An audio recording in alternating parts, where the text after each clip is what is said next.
우리가 살다 보면 누구나 인생의 고난을 경험하게 됩니다. 이 고난을 좋아하는 사람은 아무도 없을 것입니다. 하지만 인생의 고난은 아무도 피할 수가 없습니다. 가난한 자나 부한 자나 나이가 어리거나 어른이거나 예외 없이 각자 자기만의 큰 고난, 작은 고난을 경험하게 됩니다. 고난을 통해서 어떤 사람은 좌절합니다. 완전히 쓰러지는 사람도 있습니다. 그러나 또 어떤 사람은 그 고난을 통해서 오히려 성장합니다. 그리고 그 고난을 뚫고 통과하게 됩니다. 바로 하나님의 성도들은 이러한 고난이 올 때 오히려 나의 자아가 깨어지고 영적인 눈을 뜨게 하는 그런 경험을 하게 됩니다. 오늘 말씀 1절에 보시면 내가 주님께 피하였거늘 어찌하여 너희는 나에게 이렇게 말하느냐 너는 새처럼 너의 산에서 피하여라. 오늘 시편 기자 다윗은 사람들의 말처럼 산으로 피하지 않고 바로 여호와께로 피하고 있습니다. 2절에도 보시면 악인이 활을 당기고 시위에 화살을 메어서 마음이 바른 사람을 어두운 곳에서 쏘려 하지 않느냐? 이 주님께 피하고 있는 상황에서도 악인들은 끊임없이 의인의 심장을 향해 화살을 겨누고 쏘고 있습니다. 하나님의 성도들은 이처럼 세상에서 예기치 못한 고난과 위협을 당하기도 합니다. 우리는 이러한 고난으로 때로는 삶의 모든 질서와 기초가 무너져 내릴 때가 있습니다. 그럴 때 사람들은 인간적인 수단과 방법을 찾으라고 말합니다. 그래서 실제로 우리도 인간적인 수단과 방법을 찾기도 하죠. 그렇지만 결과가 어떻습니까?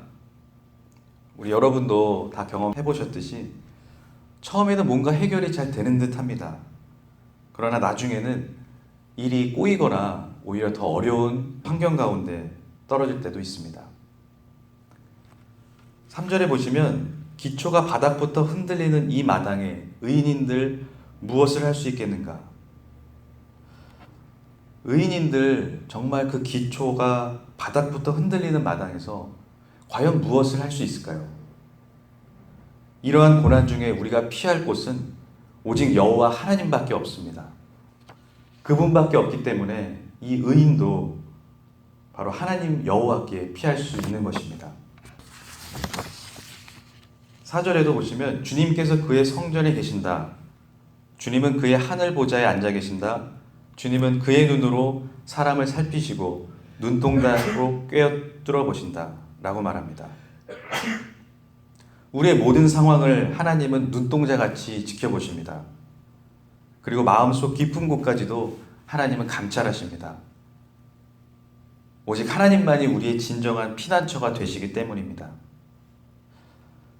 여기서 그의 눈으로 사람을 살피시고 이 말씀을 개역개정에서 보면 그의 눈이 인생을 통촉하시고 라고 나옵니다. 이 통촉의 뜻은 사정이나 형편을 헤아려 살피는 것이라고 말합니다. 바로 어떠한 고난 중에도 하나님께 피하면 인생의 모든 사정과 형편을 아시는 주님께서 우리의 보호자가 되신다는 것입니다. 신앙생활을 하다 보면 우리는 이러한 사실을 너무나 잘 알고 있습니다. 하지만 실제로 이러한 실제의 고난 속에 들어갈 때 하나님보다도 내 주관대로 세상의 수단과 방법으로 해결하려는 어떤 인간의 자기 중심성이 먼저 드러날 때가 많습니다. 그렇기 때문에 우리는 이러한 삶의 방식을 완전히 내려놔야 합니다. 성경은 하나님께 달려가는 자만이 온전히 안전하다고 말합니다. 그렇다면 이러한 고난 중에 우리는 어떻게 하나님을 신뢰할 수 있겠습니까? 성도에게 고난이 닥쳤을 때 바람직한 행동은 바로 바라봄입니다. 하나님을 바라본다. 이 말은 그분을 향한 전적 신뢰의 표현입니다. 5절에도 보시면 주님은 의인을 가려내시고 악인과 폭력배를 진심으로 미워하신다. 의인을 가려내신다는 것은 시험하다, 인정하다라는 뜻입니다. 바로 하나님은 그 본질까지 살피셔서 확실히 구분하신다는 뜻입니다. 성경을 보시면 신학의 선배들이 고난을 통과하지 않은 선배들이 없었습니다. 심지어 그들에게 죽음의 위기까지도 다가옵니다. 그러나 신학의 선배들의 동일한 모습은 바로 하나님을 끝까지 바라본다는 것입니다. 그분만을 신뢰한다는 것입니다. 하나님은 이 고난을 통해서 그분에 대한 우리의 신뢰가 더욱더 깊어지기를 바라십니다.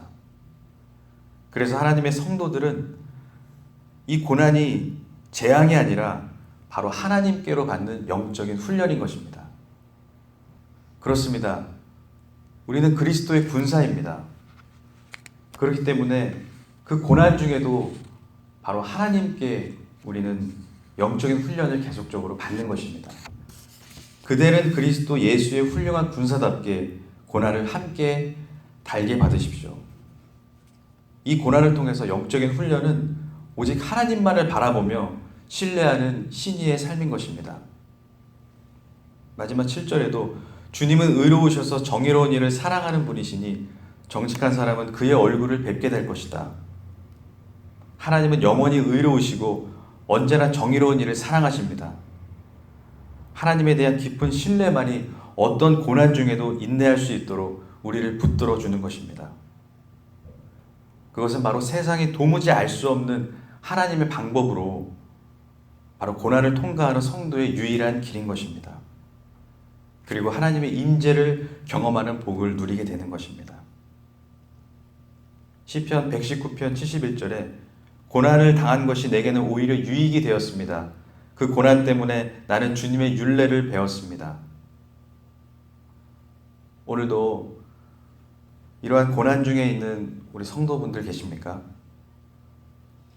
누구한테도 도저히 말할 수 없는 그런 고난 가운데서 탄식하는 성도분들도 계십니까? 의로우신 하나님은 영원히 우리와 함께 계십니다. 마침내 주의 얼굴을 뵐게 될 것입니다. 이 살아계신 하나님의 임재를 날마다 경험하는 성도분들 되시길 바랍니다.